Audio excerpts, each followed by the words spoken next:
Let me ask you something, honestly. You're here, right now, building your legacy, crushing promotions, hitting metrics that climb higher every quarter. The world looks at your LinkedIn and sees a straight A success story. But when the confetti settles, that hollow feeling creeps back in, that quiet voice cutting through the noise. Is this it? You know the drill. That promotion high? It lasted a week. The standing ovation at the board meeting? The applause faded before you even reached the parking garage.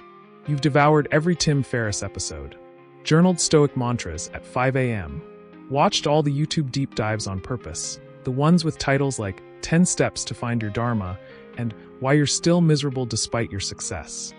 And still, the gap yawns wider, between the life you're living and the one that actually matters to you. Here's the uncomfortable truth. You're not fighting laziness or incompetence. You're fighting the undefeated heavyweight champion of habits, yesterday's version of yourself. The you who absorbed decades of invisible scripts, handed down like heirlooms from people who meant well but didn't know any better. Stability above all else. Financial security equals adulthood. Choose the respectable career, lawyer, doctor, engineer. Find the partner who checks society's boxes, good job, nice family, photogenic. Even your goddamn hobbies should be LinkedIn postable. Marathon running?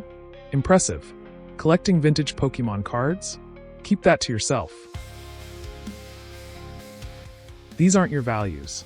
They're hand-me-downs from parents who feared scarcity, teachers who rewarded compliance, coaches who mistook conformity for discipline, and yes, even those video games that sold you violence as cool and rebellion as a personality trait. It's not their fault. They were working with the tools they had. And it's not yours either. You didn't choose to internalize these stories. But unwiring these codes, that's your cross to bear. And oh, the resistance will come. Not as a roaring lion, but as a shape-shifting whisper. Why rock the boat? Aren't you being ungrateful? Just enjoy what you've built. Look how far you've come.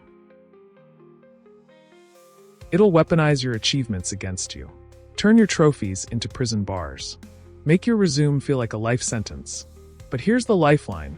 2 truths to cling to when the doubt gets loud. First, this ache? It's the oldest human song. Philosophers carved it into clay tablets. Poets bled it onto parchment. Monks chanted it in dimly lit monasteries. Today's therapists and podcast hosts just use different microphones. You're not broken. You're alive. This dissatisfaction isn't a flaw, it's a compass.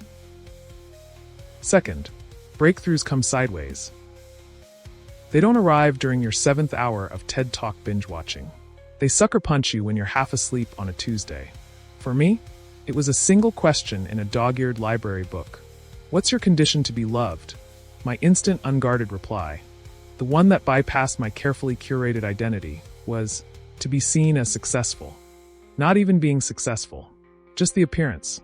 In that barstool moment, sipping lukewarm coffee before my bartending shift, I met the terrified kid who thought achievement was body armor against pain.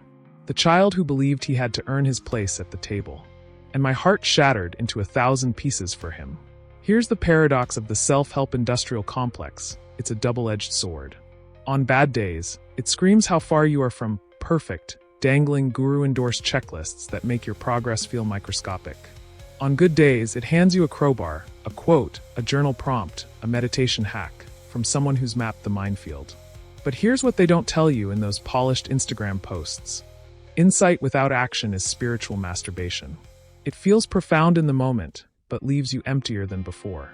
The real work, the gritty, unsexy daily grind, is aligning your 24 hours with what actually makes your soul hum. Not your resume, not your parents' bragging rights, not the algorithm's definition of influencer worthy. Your North Star, the values you'd defend even if no one applauded. Will it be clean? Hell no. You'll still pay bills. Roth IRAs won't fund themselves. You'll uncover inner demons that make Twitter trolls look like cuddly kittens. There might be public meltdowns, like sobbing in a Whole Foods aisle because you finally admitted you hate your job. Awkward conversations with parents who don't get why you'd leave a stable career. Days where you miss the numbness of autopilot. But stagnation? That's slow suffocation. Regrets don't whisper on deathbeds, they scream. Studies show the top 5 regrets of the dying all orbit one theme. I wish I'd had the courage to live a life true to myself, not what others expected. So we move. Clumsily. Relentlessly. Not because we're fearless, but because the alternative is untenable. What does this look like in the trenches? Let's get tactical. Maybe it's Sunday night reviews where you inventory wins and faceplants. Not to shame yourself, but to spot patterns. Why did I agree to that project I dreaded? Why did I freeze when my partner asked about kids? Maybe it's 4:30 a.m. walks to untangle your mind before the world wakes up. No podcasts, no music, just the rhythm of your footsteps and the occasional raccoon staring you down. Maybe it's building elaborate note-taking systems in Obsidian or Notion, chasing the dopamine hit of organizing your thoughts, until you realize the system isn't the point. Showing up is. Maybe it's finally deleting the cruel voice in your head that says you're behind. The voice that stacks your third chapter against someone else's 20th. This isn't theoretical. I've lived 15 years in the trenches, from the gut punch of losing my athlete identity overnight, thanks to a brutal 5-1 loss in the CCIW tournament that ended my soccer career, to PhD research on behavioral change, to coaching Fortune 500 executives through their own existential quakes. The tools? They're messy, imperfect, often contradictory. Progress looks like crying in your therapist's office because you finally named the childhood story you've been acting out. I have to be perfect to be safe. High-fiving strangers at a Tony Robbins event, then cringing about it later when you realize how culty it felt. Spending 6 months building the perfect productivity system, only to realize it doesn't matter if you're working on the wrong things. Waking up one random Tuesday and handling a crisis with a calmness that would have shocked your younger, approval-seeking self. It's not about reaching some enlightened finish line. It's about daily proof that you're choosing aliveness over autopilot. That you're trading the anesthesia of fine for the messy glory of real. 5 years from now, you'll handle a situation with grace today's you can't fathom. Not because you figured it all out, but because you kept showing up, even when it felt like fumbling in the dark. The alternative? A life measured in what-ifs.